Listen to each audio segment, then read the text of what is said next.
Hello, everyone. Apologies for the delay. We were having some logistical challenges that we were addressing. It's 12:03, so we'll get started. Thank you so much for your patience.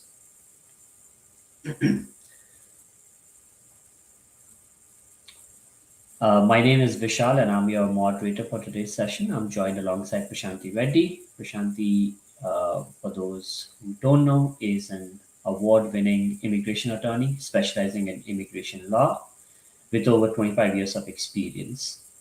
She is an esteemed member of the American Immigration Lawyers Association and the New York Bar Association and is currently admitted to the bar in New York. Alongside this, Prashanti is also the current advisor slash immigration counsel for Indian Consulate in New York and is actively involved in pro bono legal work as well. On that note, Prashanti, I'll hand it over to you. And also, on a side note to everyone who is joining us through multiple different streaming platforms, for some of you are joining us directly through StreamYard, while others are joining us through YouTube, Indeed, Facebook. Uh, Throughout the presentation, if you have any questions, you can drop in your question on your platform. We will pick them up by the end of the presentation. We will try to get through to as many questions as possible. So feel free to drop in your questions as you have.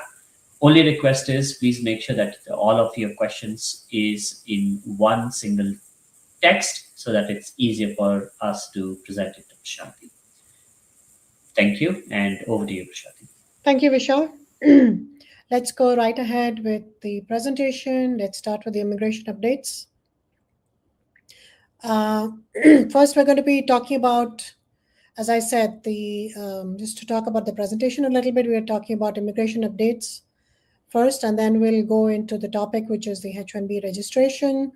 H-1B registration, we will explain what exactly is required to fill out the registration form. So starting off with the updates, the first big update we have is the March Visa Bulletin. This is huge because there's significant forward movement for many categories, especially EB2 India moved forward by 11 months. EB1 dates for filing. I'm talking about dates for filing because that's when new people can actually file. And dates for filing are usually ahead of final action date. So talking about dates for filing, as I said, EB2 India moved forward by 11 months. This only happened in 2020 last. That's when we had the big rush to file all the 485s. So it's come back to kind of that same, around that similar date. EB1 dates for filing also moved forward by 4 months. So let's look into the actual movement. Family-based pretty much stayed still or moved very slowly. Let's look into the actual table. Next slide. Right. So for this, let me just increase my screen. Sorry about that. So for family-based cases, the final action date table, we know there are two tables, dates for filing and final action date. The final action date table is the actual priority date availability, and dates for filing table is the table where they allow you to file in advance because they expect that the dates will become current by the end of the fiscal year. So if we see family based, there's not much forward movement except for Philippines. Move forward by 1 month in 10 days. Next slide. Dates for filing. F2A has always been a superstar last year, and even this year it's moved forward. So we see there's always some forward movement where F2A is concerned. That's spouses and children of permanent residents. That's moved forward for all regions by 1 month. Philippines also moved forward for F3 by 4 months. Otherwise, there's no other forward movement for family-based dates for filing. Next slide.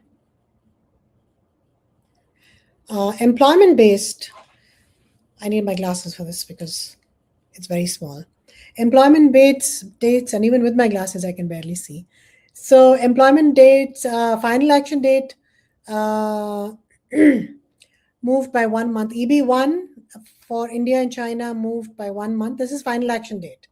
So this is the date when you can actually get your green card. The priority date is actually available. So most of you would have already filed and you're waiting for the priority date to become available. So for those of you whose dates are available, this chart is very helpful. EB2 worldwide advanced by about 6.5 months. India advanced by about 2 months.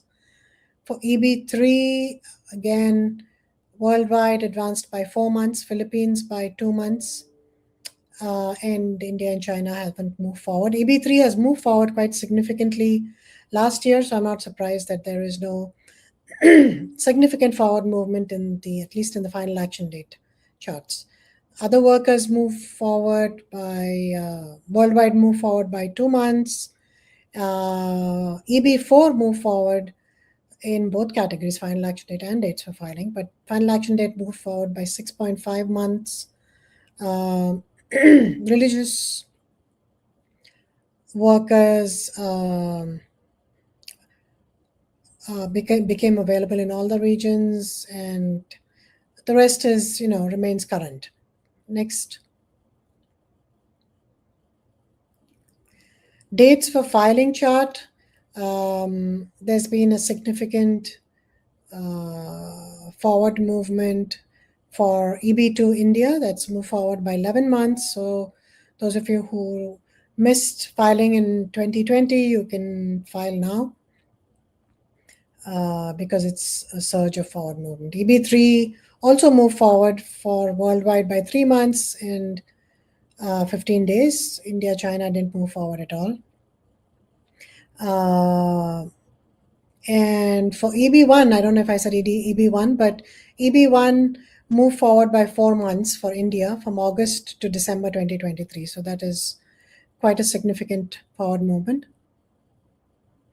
EB, and then the rest, as you can see in the chart, not much forward movement. It pretty much remains the same.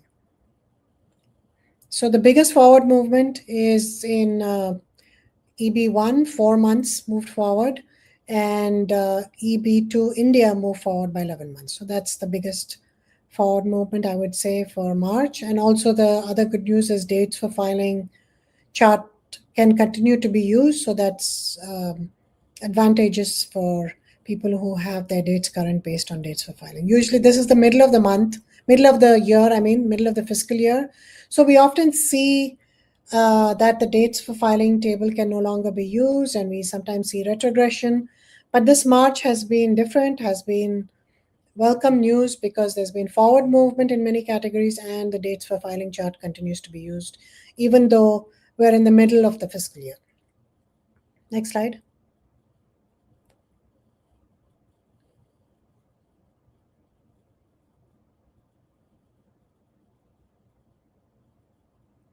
So key takeaways, family-based, not much forward movement except for the F2A category and F3 Philippines.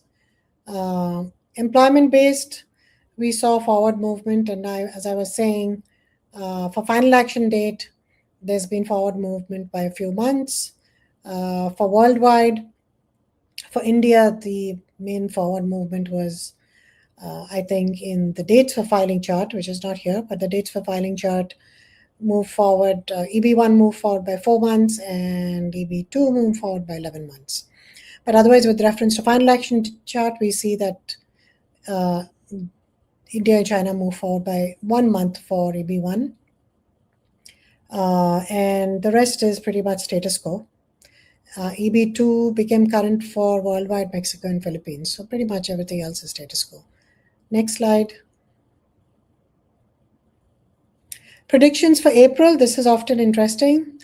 Family-based, we expect continued stability and with maybe minor forward movement, but we don't expect retrogression for all family-based cases. Philippines, F4 may continue to move forward modestly. For employment-based, we will continue to see slow forward movement for EB1, China and India. EB2 worldwide may stabilize because we've seen significant movement in March.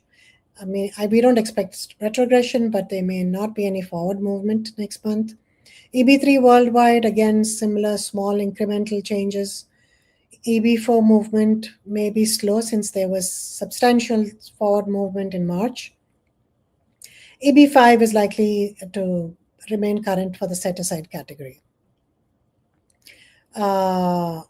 As the fiscal year reaches its midpoint, as I said, visa number allocation is expected to become more slow and conservative. Rather, we won't see giant leaps. At least I don't think so for the month of April. Next slide. The next update that I wanted to talk about, and this ties into the main topic, and that's why I wanted to reiterate this change. In September 2025, as per the presidential proclamation, which will remain in effect for 1 month, there is a $100,000 fee for all new petitions. So any new petition will not be approved without proof of payment. Department of Labor will pretty much, our Department of State, depending on whether they're going for a visa or they're going to the consulate, the Department of State will deny the petition or refuse entry. The policy includes some exceptions. So cases or applicants whose entry or arrival into the U.S. is in the national interest of the U.S. And if their entry does not pose any U.S. security or welfare risk, then there might be an exception carved out for those people. In addition, administration has directed federal agencies to also revise the wage rule so that higher paid and higher wage applicants receive priority, and they've already done that to a certain extent with the registration, and they might do that with reference to the actual prevailing wages also. So that's what was in this proclamation. Next slide. The proclamation cites the travel ban sections 212F and 215A. And basically, the proclamation argues that there's been an influx of lower wage foreign workers that are threatening American jobs, and they depress wages, particularly in the science and technology industry. However, it remains to be seen what the effect of this proclamation will have, but in my opinion, this will, I don't think it will protect US workers. In fact, US workers, I don't think, were ever harmed by the H-1B program. There may have been instances where they were, but on the whole, the H-1B program is extremely important, and not having it, because having 100,000 fee is equivalent to almost stopping any new H-1s from coming into the country. This could hurt innovation, business growth, especially in industries that rely heavily on this kind of global talent. We're expecting some legal challenges to it, but we're yet to see any that are successful. Next.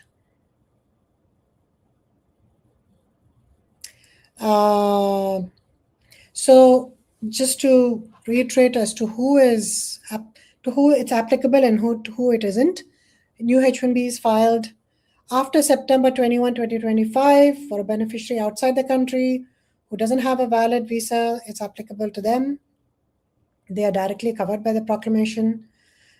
Petitions filed on or after September 21, 2025, requesting consular notification, port of entry, or pre-flight inspection, it's covered for them. So in this case, the person may be inside the country already, but they may have asked for consular processing, such as an F1, instead of asking for a change of status, asked for consular processing.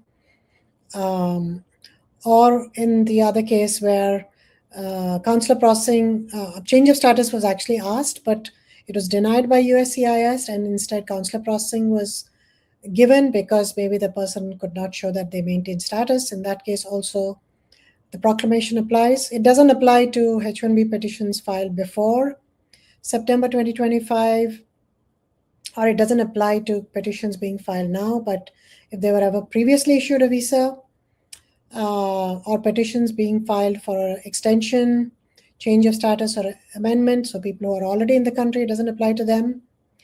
Aliens with an approved change, amendment, extension, who later depart to get a visa, it doesn't apply to them also. So if you're applying for a new visa now, but you previously had a H-1B approved before September 2025, it doesn't apply to you. Next slide.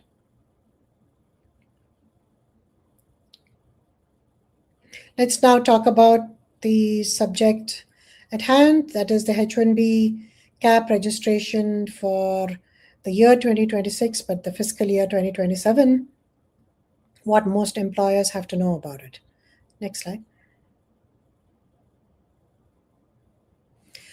So let's first talk about what is the H-1B cap. The H-1B cap is an annual quota for new H-1B visas.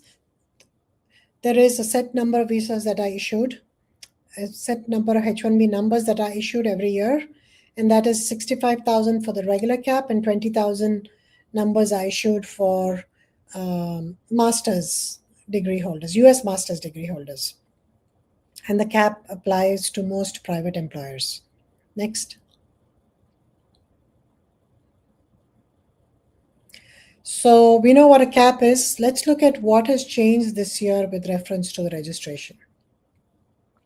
Now, because, just to backtrack a little bit, because there is a particular number of H1s that is given out every year, there is always oversubscription of the H1s. That is, more people want to file for a H1 versus the numbers that are available. And this causes an issue for USCIS, so they introduced a lottery system a few years ago. And the lottery system, basically the way that it worked, they introduced a registration system. That is, that you had to register for the lottery. And then the registrations would be put into the lottery, and then the cases would be picked from there. Generally, the registration pick rate is about 25 to 35% over the last few years. 1 year it was very low because of all the duplicate filings. So that is the story so far. Last year, what also changed is that duplicate filings were not given any incentive, meaning that they changed the way they did the lottery. The lottery is now being done based on a beneficiary-centric system. That is, they would look at the passport copy, the ID, the passport number that the beneficiary had, and use that to determine if there are any duplicates, and there would be only one entry per beneficiary, even if they say several employers entered that particular beneficiary into the lottery. They would only get one pick, meaning only one entry into the lottery. So that's what changed last year. Let's see what changed this year. This year, there's a new wage-weighted selection system instead of the random lottery. It's still a random lottery, but you improve your chances if you use a higher wage level. So registrations are weighted by wage level.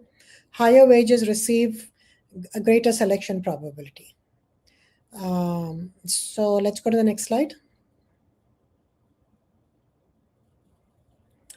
Why the rule changed? Previously, as you know, as I was saying, the prior system was that all registrations were treated equally, so everybody would be put into the lottery, and it would be just really a random lottery. But now the Trump administration wants to prioritize higher skilled, higher paid roles, at least higher paid roles, because they're not even really looking at the skills, they're looking at the wages. So I would think that even though they say they want to prioritize higher skilled, it's really just higher paid roles.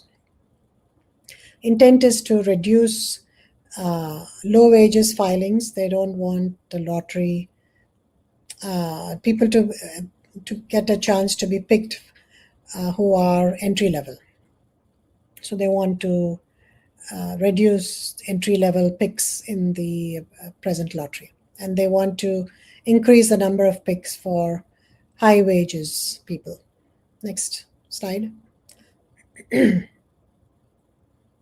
So now the key concept with the new registration wage is they're going to be looking at the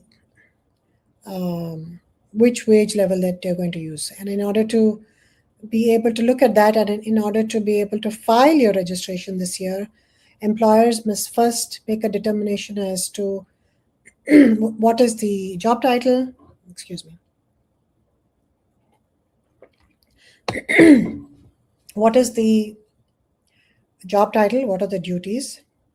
Once they determine that, then they go and look into ONET, which is Labor Department website, and they figure out what is the occupational classification, what is the SOC code.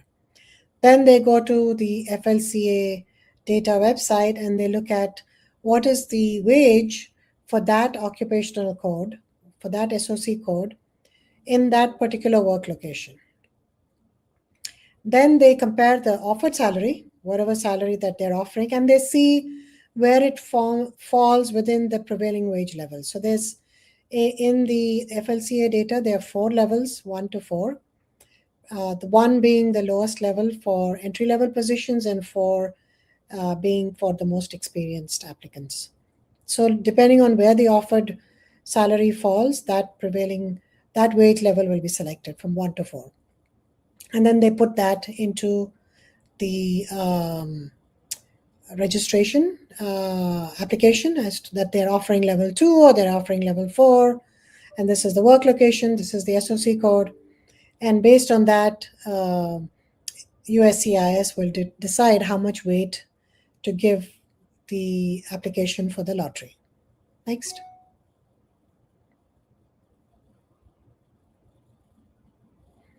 So the employer information required, which is same as last year.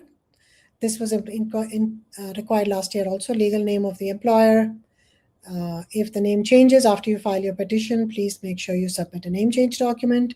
Your federal ID number, please don't make a mistake here, because this has to be the same federal ID number as what's mentioned in your I-129 petition. Address, contact person, signature, number of employees, all this. If there is change, you have to address it in the I-129 petition in the cover letter that there has been a change and what the change is and proof of the change. Then in NAICS code also has to be mentioned. That is the industry code. Every industry has a specific code, and that has to be mentioned so that USCIS and the Department of Labor is able to figure out what type of industry the employee will be working in. So this is not changed from last year. Next slide. This is the beneficiary information, again not changed from last year. The full legal name based on the passport, date of birth, country of citizenship, passport details, current status, master's cap eligibility, whether they're on master's, the CVS number, if on F1. Please make sure that the passport details are included. If the passport changes, then again, you have to mention that in the cover letter and include the old passport as well as the new passport. If it expires, then you apply for a new passport and you get it. And when you're filing the I-129 petition, it becomes very important that you show that both passports belong to the same person. They don't want identity fraud here, and they'll be looking for that. Because the lottery has been done based on the passport and the passport ID. So make sure if that changes, that you're able to document that and show that it's the same person. Next slide. This is the new information that will be required. Your salary amount most probably will be required, whether it's hourly or annual, and what prevailing wage, that it meets the prevailing wage. Maybe they will require also the wage level in this. And they'll also require the basis for the compensation, meaning that what you're following, what survey are you following? Are you following a private survey to make a determination of the wage level, or are you following the Department of Labor FLCA wage level survey? So you'll have to mention that also in the application form. Next. So based on all this, you will provide the prevailing wage level, as I said, and these are the different levels. and then explanation of what each level means.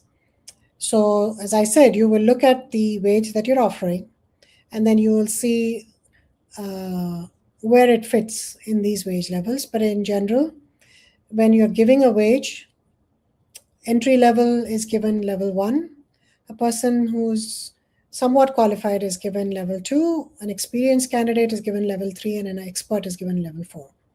There is information on how the wage levels have to be determined.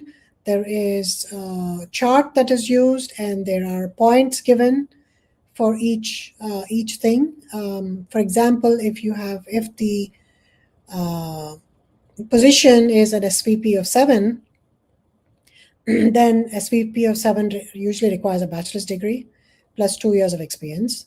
So if you are offering the candidate, if the position requires a bachelor's plus 2 or less years of experience, then that will most probably be a level 1, because that will be 1 point marked for that. But in addition to bachelor's plus 2 years of experience, if you require some special skills, then it's possible that another point can be added, and then that will go into a level 2 calculation. Or if you require a master's degree for that person, then maybe it can go to level 3. If you require a bachelor's plus 5 years of experience, it could go to level 4. So everything that you add on top of what the industry requires in general, you'll add a point and you can increase a prevailing wage level as well. So that's how wage levels are determined. So you have to make sure that for example, if you have an entry level person who has just finished the masters or is still on F1, and if you're offering them level 4, then you have to be able to come up with an explanation as to why you're offering them a level 4 wage, and what is the wage system that you followed within the prevailing wage system as well as within your own office. And most probably you'll have to provide documentation, you'll have to fill out that chart that I was just mentioning, which is there on the Labor Department website, because this could lead to an RFE, and then when you have an RFE, you have to explain as to how you came up with that wage level. Next slide. So this is how the weighted wage level works. If you have level 4 wage level, then you have the highest probability of being selected, most probably 60-70% or 80% chances of being selected when compared to a level 1 wage level, right? So your probability of selection comparing level 1 to level 4 could be 60% more likely to get selected than a level 1, for example. So you have a highest probability with level 4 and a lowest probability with level 1. But of course, whether you actually get selected for the cap or not depends on how many people apply this year. That's the most important criteria. And with the 100K rule, you will not see many applicants from outside the country. And keep in mind, most applications for the cap come from applicants who are outside the country, and big companies like TCS, Wipro, etc. And they take up thousands of registration applications, and since they will not be filing, since they will not pay 100,000 for each employee, their filings will go down, and I would say the number of registrations go down, which increase the probability of people who are in the country getting selected. So even if you're level 1, you might have a better chance, or it's the same chance of getting selected as last year. So we don't know, depends on the number of registrations. Time will tell. Next slide.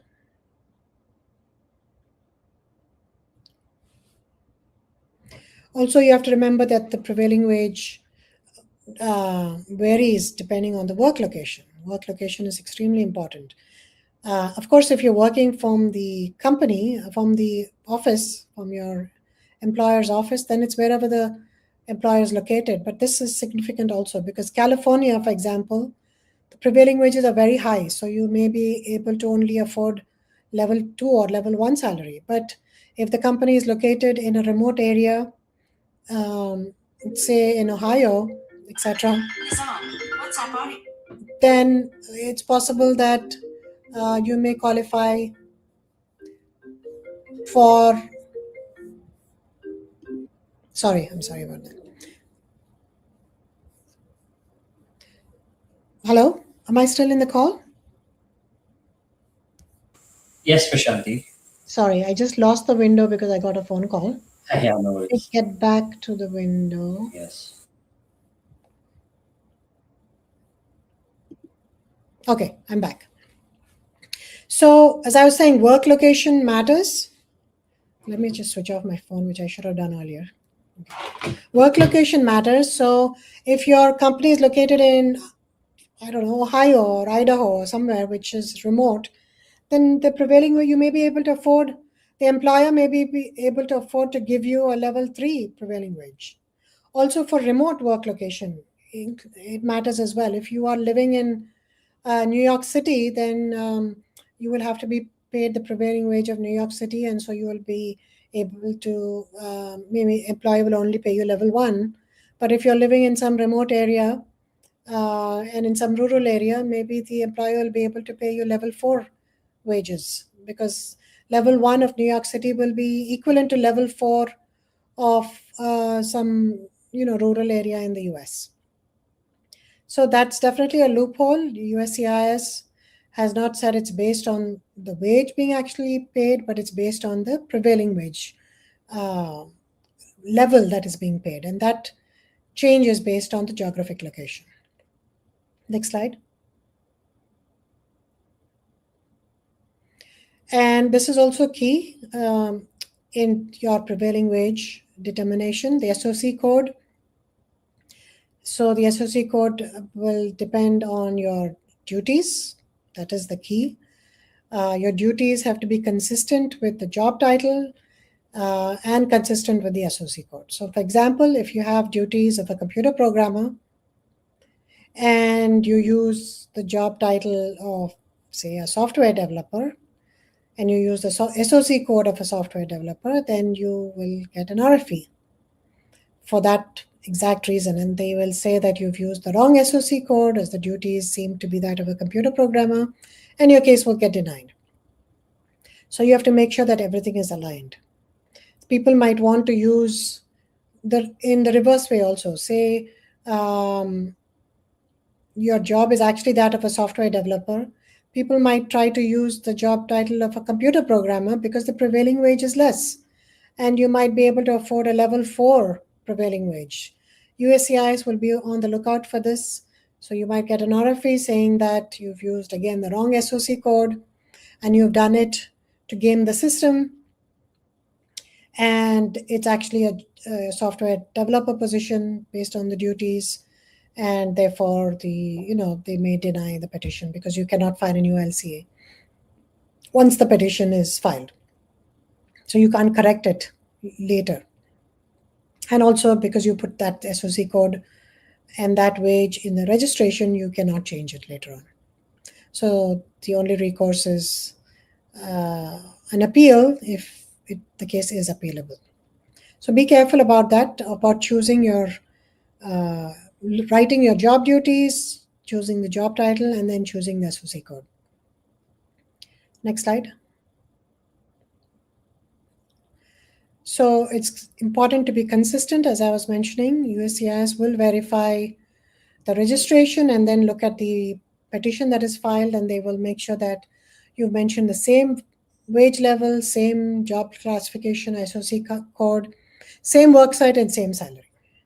So all these have to match. So make sure they match. If they don't, again, you will get an RFE and a denial. I don't think they'll allow you to even correct it at this point, because they'll have zero tolerance, especially if they think that you're trying to game the system. Next slide. Let's talk about what is not required even in this year's registrations. We don't have to file an LCA. That's good as of yet. No supporting documents are required. No degrees. You don't have to upload any job description. You don't have to show proof of job or ability to pay. Registration is still data only, application only system. There is no way that you can attach any documentation, and there's no requirement that you attach documentation. Next slide. Let's talk about the timeline for the CAP. It's coming up. Registration period opens up on March 4th. Selection is, and it goes on until March 20th, I believe. Selection notifications will come up late March. Filing window starts on April 1st. Filing window will be open for 90 days. You'll be able to file until June 30th. And the start date of employment will be October 1st or later, depending on when your H-1B gets approved. Next slide. Who's affected by this new registration system? Obviously, entry-level positions and people who work in and live in cities, because the prevailing wage is high. For example, California has the highest prevailing wages, even in the entire state. Even if you're not living in a city in California, they still have higher prevailing wages. So they are affected. All people, city dwellers and people working in the city are affected. Entry-level people, so positions or companies that take entry-level students, they are affected because they may not get picked in the lottery or have a lower chance of getting picked. And individuals who, students, they are affected, of course. Next slide. And of course, those who benefit are higher salaried individuals, or people working in rural areas. They are definitely at an advantage. Strategy for employers this fiscal year: do your wage analysis early. You should already have done it. Make sure your SOC classification is accurate. I already explained this. Review your compensation structure.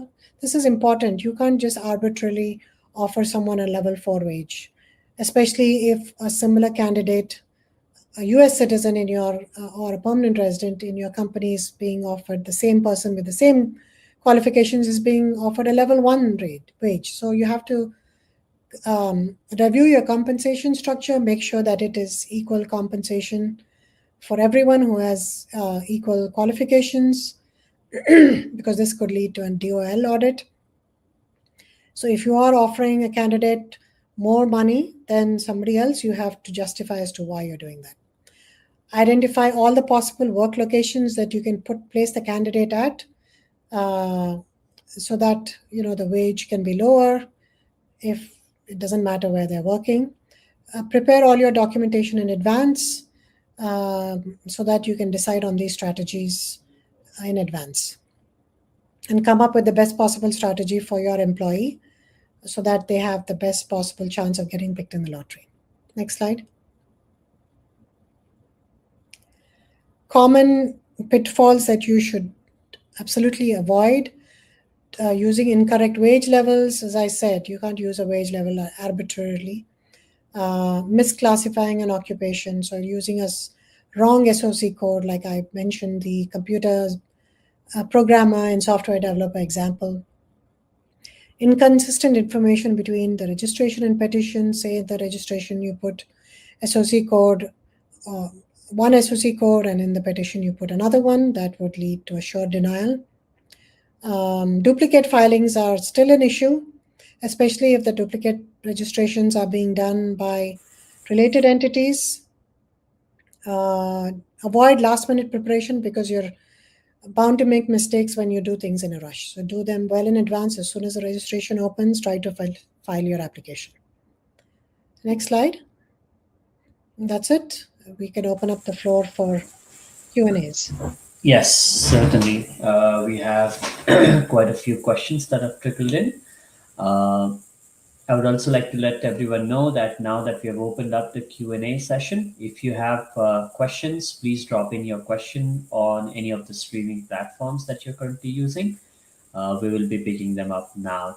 Also, as a token of appreciation, we will be, for joining today's session, we will be giving away a complimentary early bird session with Prashanti.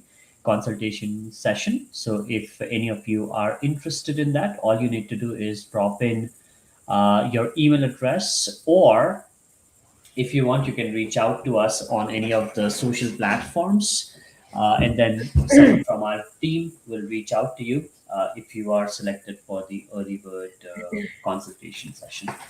On that note, I'll start picking up on questions.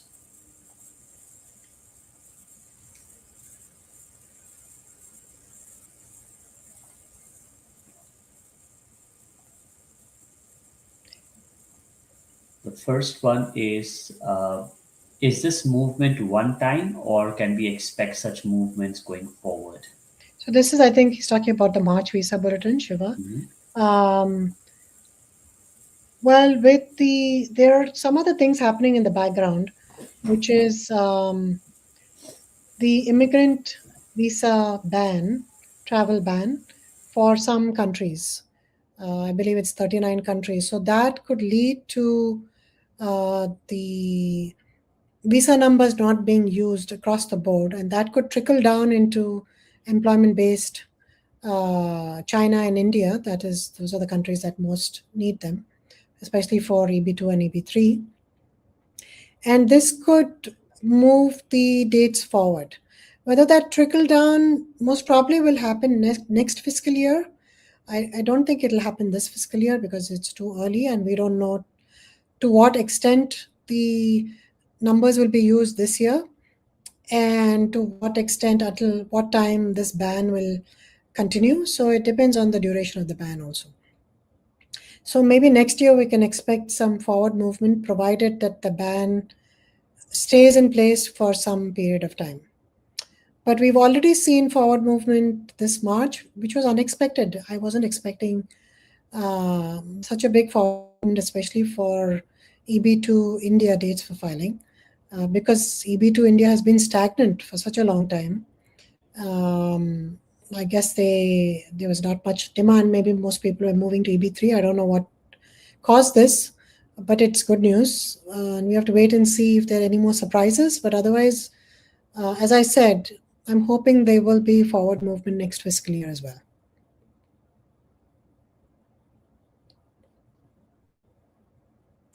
All right. Next one is, are you filing H-1B for not-profit organization? What documents are required from employer or employee? Yes, absolutely. We do file H-1Bs for nonprofit organizations, and to show. I mean, I guess the only issue with nonprofit and why you would file with a nonprofit is that you're cap exempt. So if you're filing it as a cap exempt petition, then you have to show that it is cap exempt. So you have to show documentation to that in that regard. So depending on what basis it's cap exempt, is it a governmental nonprofit, a research organization? Is it a not-for-profit private research organization? Is it an educational institution of higher learning? So, or is it affiliated to an institution of education? So, the affiliation has to be proved if that is the case. So, for example, if it is a hospital, a medical hospital that is related to teaching college, then you have to show the contract between the two. So these are the documents that you will have to show in case you're filing for a cap exempt. If it is a cap subject, then there's no real, additional documents required for a not-for-profit organization. It's the same documents that you would submit for a for-profit organization.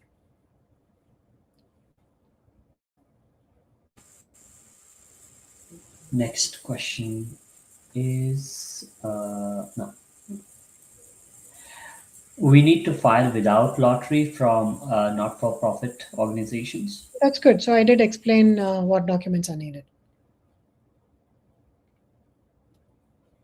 Also, I guess going back to the previous question, since you did confirm that it's a non-profit, uh, you would also need to show, of course, the incorporation documentation to show that is incorporated as a non-profit, maybe the tax documentation to show that it is being taxed as a non-profit, and also certifications to show that it is recognized as a not-for-profit organization by the state.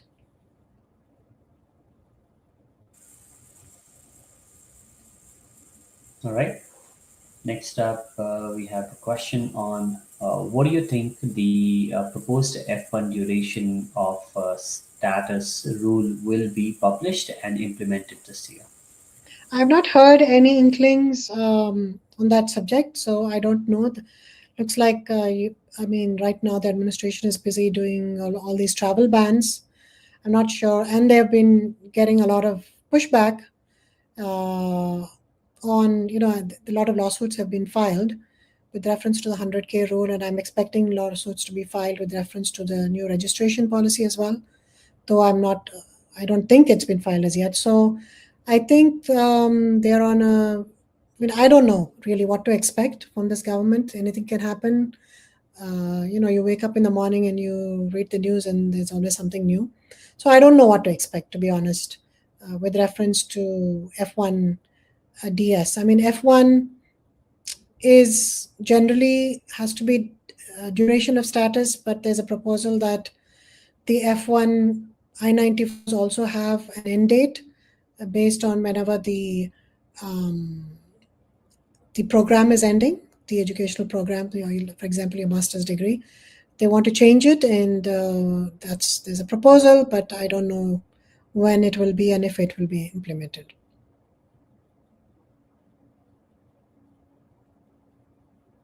All right, moving on to the next one. If the consultant in the USA is filing the H-1B in quota, do they have to pay 100K? If the the prospective employee, Sridhar, is in the US, then depending on, I mean, and if they are in, obviously they are in some status, and therefore you'll be filing a change of status application, and therefore you will not have to pay the 100K.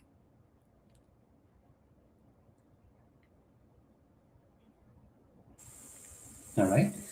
Next one is if the consultant is in the USA or F1 OPT and file for consular process, is it attract 100K fee? Yes, if you file for, even if you're in the US, if you are not filing for a change of status, but you decide to file for consular processing, that clearly attracts the 100,000 fee. So for all you students out there, please do not file for change of status this year. I know there are many benefits to doing that, but it is not worth, because your employer will not agree to pay the 100,000 fee, so you will not be able to file change of status.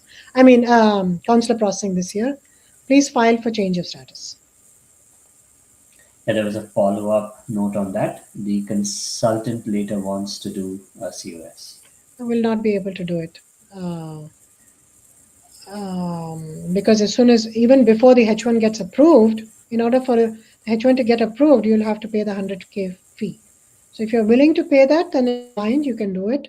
And then they can later change to change of status. But if you're not willing to pay 100K, that's not an option for you. Because even before approval, they will ask for that amount of money. Right. And then there was a follow up on that as well. So I'm going to read that as well. If a consultant is currently in the US, no, I think we've already covered that. Okay. I think this is covered. It's just that the person then decided to put everything in one text. Okay. I'm just going to read the last part. Would that be advisable considering that the consultants still have a valid period of F1 OPT remaining? Like I said, if you're willing to pay the 100,000, go ahead. If you're not willing to, then you have to do change of status.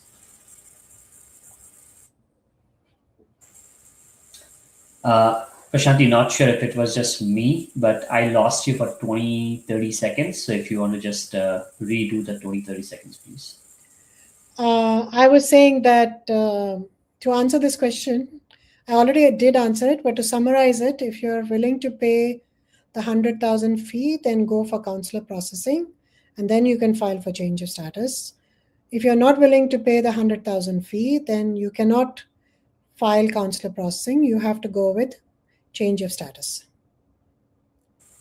Great, thank you. Next up, we have if we register in level 2 wages, can we file petition for level 1 wages? I think I answered this, Divya. You cannot. Everything has to match. Whatever you do the registration as has to match with the LCA and the I-129 petition when you're filing the petition.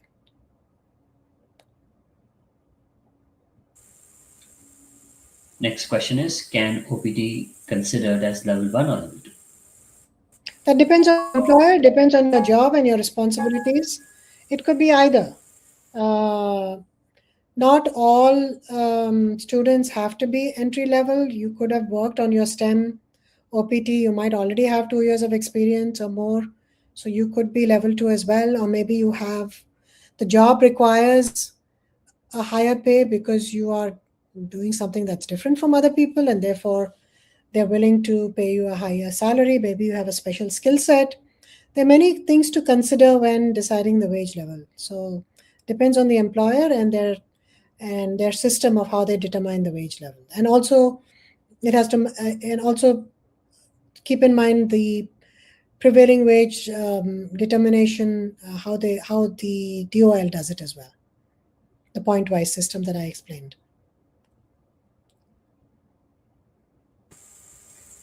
Next question is, how does USCIS don't see how some people will game the system, win in level 4, lost the job after a couple pay period, then transfer to a lower level? I'm thinking if you do this, they will see that they're gaming the system and they will send an RFE maybe. How we're just presuming, you're presuming that they won't. They might send an RFE and then deny the case if you do that. So beware. USCIS is not as naive as we think, and it depends on what they want to implement and what they don't. They know everything. It's just as to we don't know as to what the level of implementation will be and what cases they want to come after and what cases that they are willing not to come after because they have a limited time and resources. So we're not sure about that, but they will know that you're gaming the system if you immediately leave and join another job, unless you're able to show them documentary evidence that you had a project and then the project was terminated and then you got another project. And that is leads to the change in salary or change in job, whatever it might be. It's a long one. A consultant was previously filed under level 2 wages for the CA location. However, according to the latest FLC wage data for the same location and position, it is now reflecting level 1 wages. Please confirm whether it is acceptable to proceed with filing under level 1. Also, kindly advise if this change could potentially lead to any RFE concerns. If you've already filed the LCA, then you would need to refile the LCA if you want to change the wage level. If you cannot refile the LCA because you've already filed the I-129 petition, then unfortunately, if you want to make any changes now, you'll have to refile the entire I-129 petition because you cannot refile the LCA at this point after filing the petition. They don't allow it. So yeah, if you're going to be changing the wage level midstream, you will get an RFE. And also the problem is that if you don't pay the prevailing wages, then that's also going to be a problem, of course, because then the person's status will not be maintained. But I see what you're saying, that the wages haven't changed, but the wage level has changed. So the problem is that even if the wage level has changed, the wages haven't changed. You'll have to now pay the higher wages of level 2 because that's what the LCA was approved for. And you cannot, as I said, amend the LCA. You cannot refile the LCA once the I-129 petition is filed. So you might want to withdraw the petition and refile if that's the situation. Otherwise, you will get an RFE if they notice you are not paying the correct wages. But in any case, I think it's better to correct the situation now by refiling it, because afterwards also, if you're not paying the correct wages, the person falls out of status. You have to pay level 2 wages if that's what the LCA says.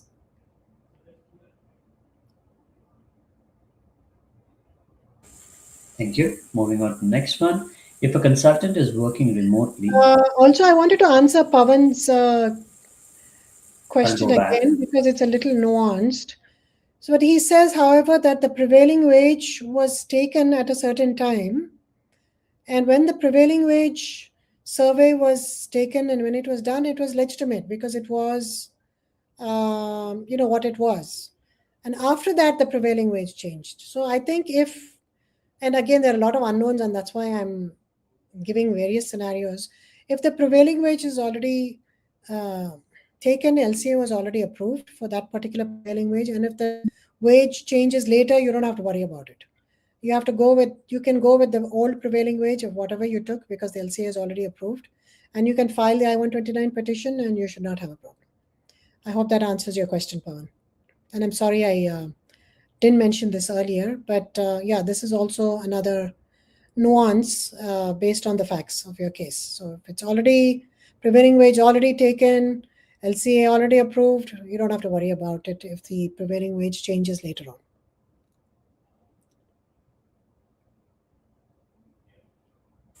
Thank you for that. Next up, we have if a consultant is working remotely and have to relocate in 3 months, from which address consultant enter into registration? Remote I3 office 2. Can I register from remote and add multiple locations in LCA so that I can relocate? No, you have to mention all your work locations in the registration. You have to take the prevailing wage based on the highest wage in all amongst all the locations. So everything has to be disclosed. You have to take the highest wage, and then file your LCA based on the work location mentioned in the registration.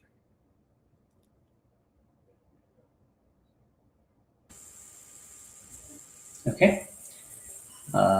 Looks like this person you've helped them previously. You helped me during COVID for my GC. It's time for citizenship application. Can you help with that? Absolutely, Bell. Just reach out to me, send me an email, and we'll get your citizenship application filed as well.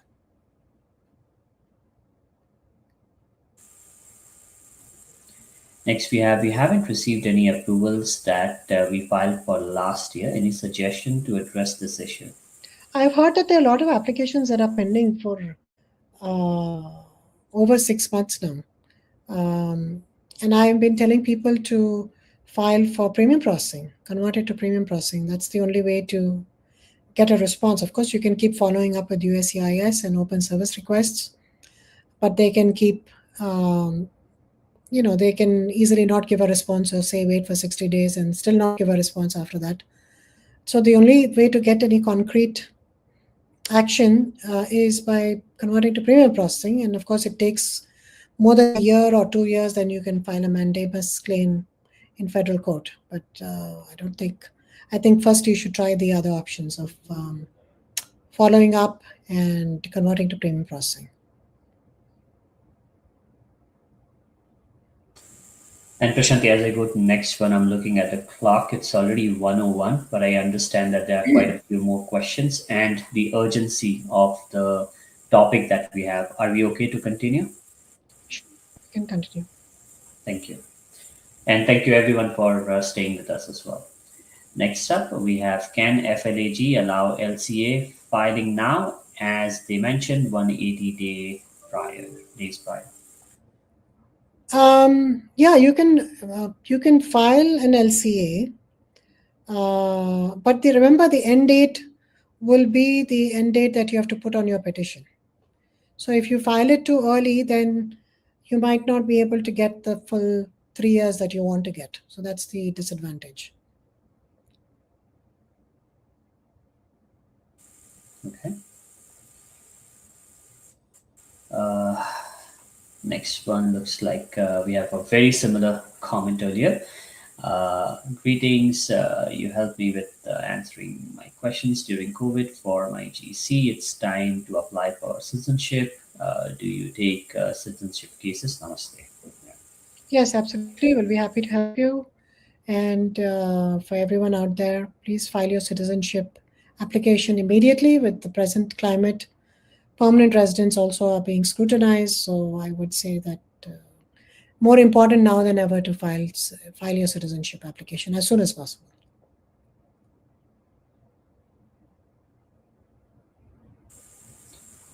Next question is: are we facing any issues with the online government filing fee payment, credit card payment? Not really. I know the USCIS has transitioned from check payment to online ACH and credit card payments. There's a form that has to be filled out now, and that's how the fee is paid. And also, if you're filing cases online, if they allow you to file online, only some cases they allow, um, you can just directly input that information into the system and it accepts it or rejects it. But in instances where we have to file paper filings, there is a form that has to be filled out. I would say for credit card, be careful. Sometimes when there's multiple credit card transactions on your card and your credit card company doesn't recognize them, they may send you an alert, and if you don't respond on time, the credit card company may not allow the payments, and then uh, the fee bounces back and USCIS will send your case back. They may not allow, they may not again, even after you approve the credit card payment, they may not again present the fee or present the to the credit card company. They'll only do it once. So be careful if you're doing credit card. Inform your bank that there's several transactions and that they should not stop those transactions. Also, the same with ACH. Inform your bank if there's a larger amount of money being paid so that they don't stop the ACH payment. Usually, ACH is less troublesome than credit card. But other than that, I have not seen any issues. Of course, if you don't enter the information correctly, there are always issues. Cases come back, deadlines get missed. So it's important to double check, triple check your account number, credit card number, expiry dates, etc., etc. So those are the only potential issues that we face, but otherwise it's been a smooth process.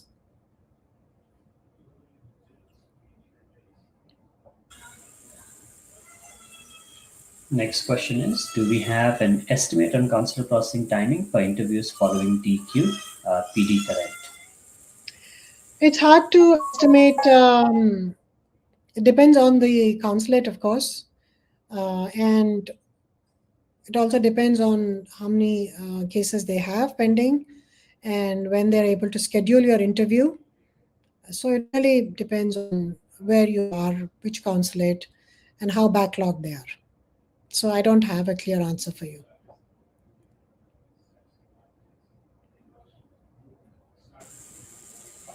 Next question is: one of our employees entered into US on H-1B and worked for 3 months before changing her status to H-4. So she got an offer and wanted to change her status back to H-1B. Can you advise how to do this? You simply apply for a change of status from H4 to H1, and she's cap exempt because she's previously been on a H4, so you can do it at any time. You can reach out to our offices and we can help you with that case as well. But it's basically a change of status application.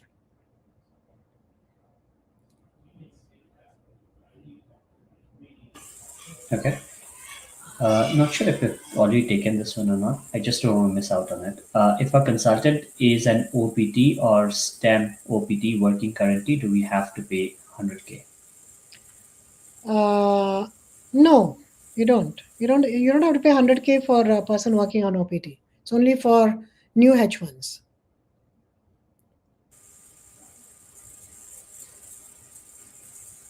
All right. Same person is asking another question. Level 2 with 75K salary will be good wage for consultant to have good chance for H-1B pick. Well, it doesn't matter what the salary is. What matters is the level, and the level two is an average kind of median level. So you have average chances of getting picked, I would say, because you're in the middle between level one and level four salaries. You might have a good chance. Depends on the number of people that are filing their registrations this year. All right. Next question is: after a layoff nearing 60 days grace period limit, is going to B2 COS safe option? Can I move back to H1B filing COS? Any challenges there? This is a scenario that plays out very, very often nowadays because of this number of layoffs that happening in the tech industry. But yes, the general advice is to move to, if the 60 days grace period is over and you're still haven't found a job, moving to a B2 is the advisable option. Filing it online is advisable. The issues here is that the B2 can take 4 to 6 months to get approved. Sometimes when you file online, they get approved faster. But if it doesn't, then you might be in a pending B2 status and you might get another job offer, in which case you'll have to do two things. One of two things: either you file the H1B petition based on the pending B2, and in which case you might get an RFE asking for the B2 approval, and hopefully by then the B2 would have been approved. If it's not approved, the case might get approved only for consular processing, and then you'll have to pay the 100,000 fee. Or we can argue that it's a bridge petition and they should approve it for a change of status, in which case they might or might not agree. The other option is, of course, just wait until your B2 gets approved and then file for the change of status from the B2 to the H1. So those are the issues that usually come up. Thank you. Next up, we have if USCIS issues RFE asking about 100K, can we withdraw? Is it okay?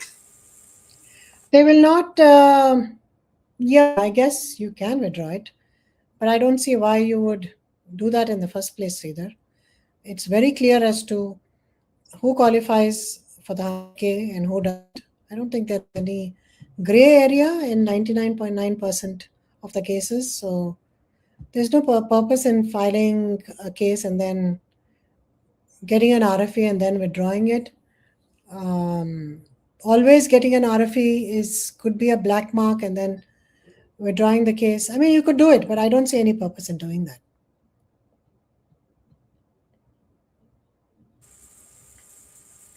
Okay.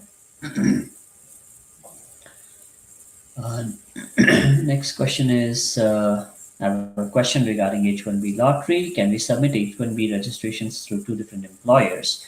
If so, if the lottery is selected, with both employers be both employers be notified, or I can't hear you. I think you're going in and out. I don't know if it's just me or everybody else. yeah, sorry, we lost you there as well. I'm going to Okay. repeat the question here.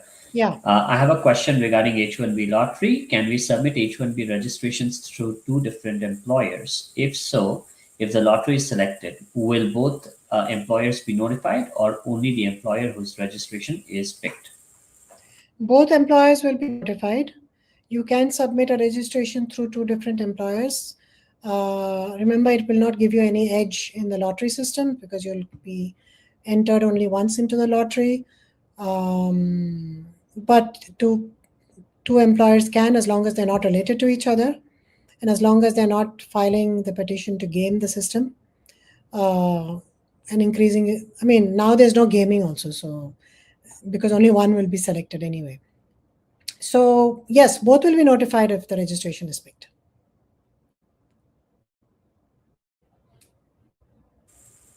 Thank you. We are evaluating whether it would be more appropriate to apply for H4 EAD if eligible, or file an H-1B petition for a H4 candidate. There are advantages and disadvantages. There's no question here, but there's advantages and disadvantages of both. H4 EAD is great. You can work for any employer. There's no amendment required, no prevailing wage. But now with the H4 EAD, automatic extension is no longer available. If the H4 EAD is expiring, it can take a long time for them to approve the extension, and people cannot work during that time. So they have to always have that, and they cannot file 6 months, more than 6 months in advance. So that's one disadvantage for the H4 EAD. There may be gaps in employment. H1B petition, you already know what the issues are. There's issues with prevailing wage amendments. There's a lot of regulations and rules that have to be followed. So that's the H-1B petition for you. And of course, if they are subject to the lottery, then you have to file a registration also.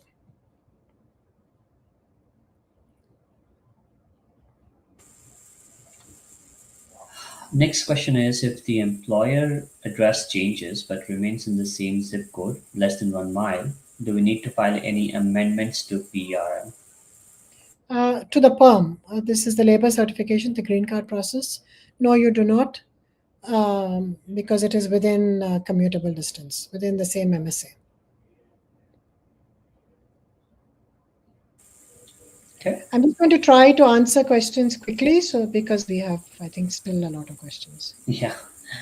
I'll go fast with this one. Continuation of my previous question, madam. Previously, the LCA was filed under level 2 with a wage of 135,000 and the consultant have been paid the same salary.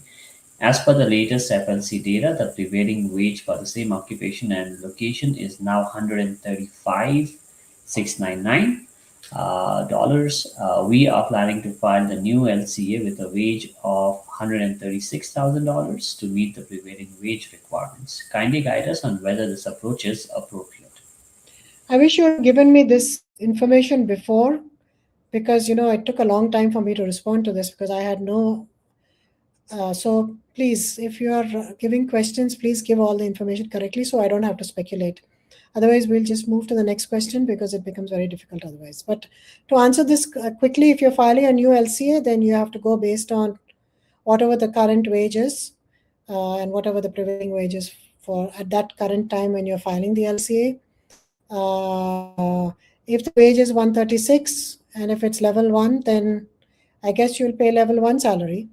Um, and whether it'll have an issue with the RFE may not be, because your wage is actually not difficult to say, because level 2 is given on a certain basis. Level 1 is given on a certain basis for entry level people. So if he qualifies as a entry level candidate, then you might be okay. If he's not entry level and you're giving level 1, then there might be an RFE. I would also like to highlight there is one more text, so I'm going to read that out as well if that gives you more context. Uh, we have now filed a new LCA I-129 not yet submitted. Kindly advise whether this approach is appropriate, especially considering the change in level wage from level 2 to level 1, and let us know if there are any potential compliance issues or our feelings. I think you need to take a consultation with me, Pawan, so we can discuss this more at length, because I've spent quite a bit of time on this question already. But yes, there could be a RFE, and then in order to respond to the RFE, you would have to show how you came up with a determination of level 1 this time when it was level 2 last time. So you have to have documentary evidence for this. Yeah, this is a very good scenario where we highly recommend booking a one-on-one consultation. So, Pawan, we strongly encourage you to do so. Thank you.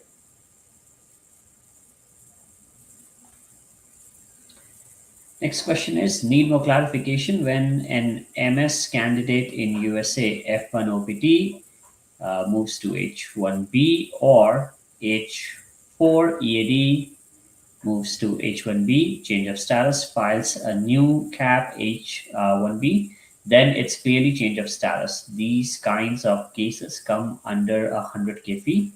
No, they don't. That was a quick question. Uh, Can we file H-1B without LCA? Can we file for LCA after registration in USCIS? You don't have to file the LCA for registration, so I don't understand the question. You have to file the LCA before filing the H1. So you cannot file a H1 without filing an LCA, but you can file a registration without filing an LCA. H1 registration is different from filing the actual H1. All right. My spouse is currently in the US on an H-4 visa. Are we eligible to apply for an H-1B visa? If he's filing a change of status from a H4 to a H1, he can file He can do that under the present by filing under the cap, and the 100K doesn't apply to him. All right, and the last question for the session seems to be thank you for answering. I have another question.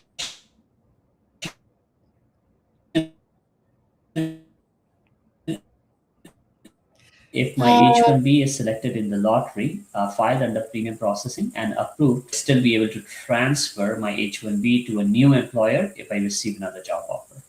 I'm just going to read it again because I lost you there again for a minute. Um, I have another question. If my H-1B is selected in the lottery, filed under premium processing and approved with an October 1st start date, but I lose my job before October 1st, would I still be able to transfer my H1 to a new employer if I receive another job offer? I mean, if you file the H1, it gets approved, and you start working on a H1, then you would have to file a transfer. But if you never work on that H1, then you would have to file a change of status form, whatever your present status is, say it's F1, from F1 to H1, and you would file a cap exempt H1 because you are already counted towards the cap after the approval of your present H1. But keep in mind that once you file for a change of status from F1 to H1, and if it gets approved, then automatically your status changes to H1. So then what is your status if you're not working for the employer? You might become out of status. And then if you're out of status, you cannot file a H1 again. That's a problem.